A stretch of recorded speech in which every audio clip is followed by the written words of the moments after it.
Are you looking for a small business for sale? Today's boring business. Let's take a look at this water delivery company based out of New England. The business throws off over $500,000 of cash flow a year or $50,000 a month. Let's break it down. What does the company do? They work in bulk water logistics. They specialize in filling up these large tanker trucks with water and bringing them to their customers. This seller sells to swimming pools, skating rinks, wells, and also fire systems. And in terms of geography, they cover a 120-mile radius in the New England area. Let's take a look at the numbers as listed by the seller. The ask price is $1.8 million. In terms of revenue, they do just over $1 million a year in sales. And cash flow, as previously mentioned, is just over $500,000 a year at $600,000 annually. At $1.8 million, the seller is asking 3 times annual cash flow for the company. And the cash flow margin based off the SCE listed is 56%.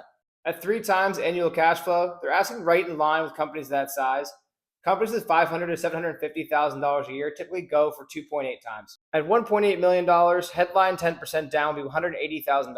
Now this is a high-level review, but make sure to consider these adjustments as well and additional expenses when breaking down your own analysis.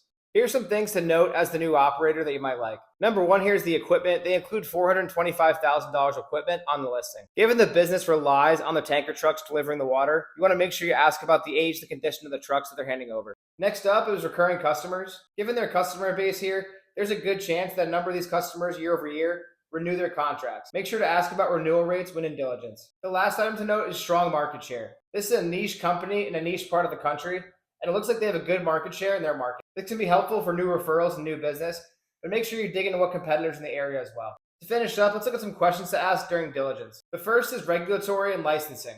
It'll be required to have a commercial driver's license. There's also a fair amount of permitting and regulatory work around transporting water and where you can source it from. I would want to better understand how to transfer over those licenses as the new buyer and what that process looks like.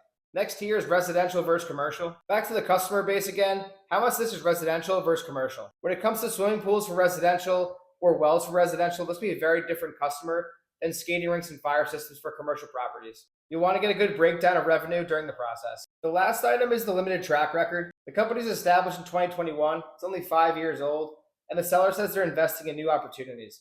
Dig more into this and why they're selling. It's always hard to tell from just the listing. There could be underlying issues there, or there could be a good story. That's today's review. Follow along for more. If you're interested in taking a look at this one, we post the listing ID here if you want to go after it yourselves. Please do your own research. This is for educational, informational purposes only. You can lose more than 100% of what you put in.